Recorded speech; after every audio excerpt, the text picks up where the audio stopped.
You surely heard about the now famous slap. It sent shockwaves through Hollywood and across the country. That same lack of control is what's getting so many young black men killed in this country. So that's how serious it is. Because in all honesty, let's say Will Smith was Matthew McConaughey, there would have been an uproar. So if nothing else, I believe that this event exposed that these are humans and we have got to start addressing them as humans and rethinking how they navigate these Hollywood spaces. My wife and I were talking about this, and I said if it would have been me, I would have maybe looked at Chris Rock and said, all right, that's good enough right there. Stop right there. Taking into account in 94 years of awards, only 5 black leading actors, only 1 black actress, and only 1 award for outstanding movie costuming. We're not doing our research on that because we're so caught up in, well, Will slapped Chris and I'm for Chris or I'm for Will. And it's like there's other stuff here. It's too. A distraction. Yes, yes. Talk about being a distraction, right? I mean, I'll never be able to speak eloquently or give a think piece about who was right or wrong, how it reflects on black folks, but it's a distraction. And what was the other distraction before this happened? It was Kanye and what he's been going through. What you're seeing on display in Hollywood is the exploitation of mental health, good, bad, or otherwise.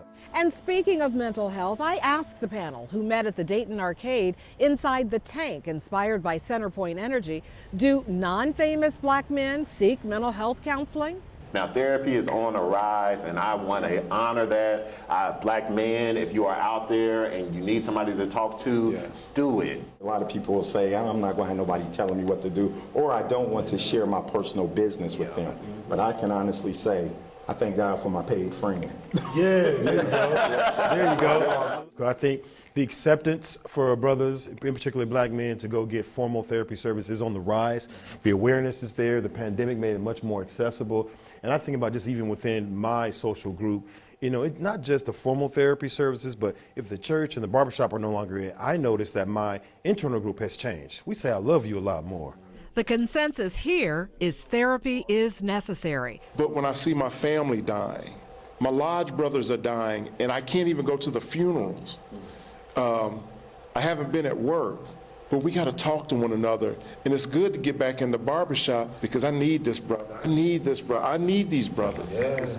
Historically, I feel like reflection, the ability to assess your behaviors and decide to move in a different direction is kind of rooted in the black church. Like we got on this regimen where we show up to this building twice a week, 3 times a week, Tommy probably 7 times a week. And I believe black men left that space and haven't quite, as a group, found where do we now go to reflect. But I feel like as we grew and evolved, I feel like the church did not. The pastor is the pastor. The pastor is good counsel, but the pastor is not a therapist to me. We also talked about the relationship between black men and the police. Chef Anthony believes 99% of police officers are competent and trustworthy. But I know this. I know about their interactions. I'm not a small guy. I got a beard. I got brown skin. So I already know how they're going to feel initially, but I disarm them immediately. Let them do what they got to do, take the ticket, and like you said, we can go to court and we can fight it. But I need you to come home at the end of the night because so many of our young brothers aren't coming home. So the same attention, energy, funds that are put into that department to create safety is going to have to be placed in communities to give them an infrastructure to be able to not need as much safety. That, to Fred, is the real definition of defunding the police. From Rodney King to George Floyd, have we made any progress? No. And that's okay, I think, because acknowledgement, they typically say, is the first step in any type of progression.